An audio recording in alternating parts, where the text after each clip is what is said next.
வெளிநாட்டுக்கு போய் படிப்பை முடிச்சிட்டு திரும்பி வர பொண்ணுக்காக ஆவலா காத்துட்டு இருந்தார் அப்பா. ஆனா அவர் பொண்ணோட ட்ரெஸ்ஸிங் அவரை முகம் சுளிக்க வச்சுது. என்னம்மா இது, இதைத்தான் போய் கத்துட்டு வந்தியா வெளிநாட்டுல அப்படின்னு கேட்டாரு. அப்பா, எந்த காலத்துல இருக்கீங்க, இப்பெல்லாம் இது ரொம்ப நார்மல், எனக்கும் இதான் பிடிச்சிருக்கு அப்படின்னு சொன்னான். சரிம்மா, உனக்கு பிடிச்சிருந்தா சரி, வா வீட்டுக்கு போகலாம்னு கூப்பிட்டுட்டு போனாரு. மடி, நாளைக்கு எங்க மேனேஜர் வீட்லேருந்து உன்னை பொண்ணு பார்க்க வராங்க, நாளைக்கு மட்டும் கொஞ்சம் அடக்க உடக்கமா ட்ரெஸ் பண்ணிக்கோமான்னு அன்பா கேட்டாரு. எதுக்குப்பா இதெல்லாம், என்ன கேட்காம எதுக்கு இதெல்லாம் ஏற்பாடு பண்ணீங்க? ஒன்றும் இல்லைம்மா, சும்மா வந்து நெல்லு போதும் அப்படின்னு சொன்னாரு.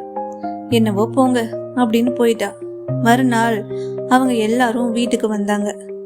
அங்க அவ அப்பா பேச்ச கேட்காம அவ இஷ்டம் போல ஒரு ட்ரெஸ் போட்டுட்டு வந்து நின்னா. ஹலோ அங்கிள், அப்பா சொன்னாரு நீங்க வீட்டுக்கு வருவீங்கன்னு, அதுக்காக அடக்க உடக்கமா ட்ரெஸ் பண்ணு அப்படி இப்படின்னு சொன்னாரு. ஆனா எனக்கு சும்மா மற்றவங்களுக்காக நடிக்கிறது, பொய் சொல்றது இதெல்லாம் பிடிக்காது. நான் இப்படி இருக்கிறது தான் எனக்கு பிடிக்கும். இருக்கிறது ஒரு லைஃப், நமக்கு பிடிச்ச மாதிரி வாழறது தானே.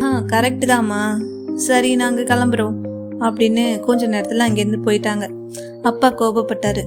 என்னம்மா இது, இனிமே எப்படி நான் அவர் முகத்துல முழிப்பேன், ஏமா அப்படி பண்ற அப்படின்னு கேட்டதுக்கு, சரி அதெல்லாம் விடுப்பா, நாளைக்கு என்னோட பர்த்டே பார்ட்டி ஹோட்டல்ல ஏற்பாடு பண்ணியிருக்கேன், நீயும் அம்மாவும் வந்துருங்க, நல்லா சூப்பரா ரெடி ஆகிட்டு வந்துடணும் அப்படின்னு சொல்லிட்டு போயிட்டா.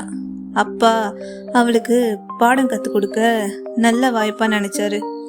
என்ன பண்ணியிருப்பாருன்னு பார்க்கலாம். சப்ஸ்கிரைப் பண்ணி வச்சுக்கோங்க.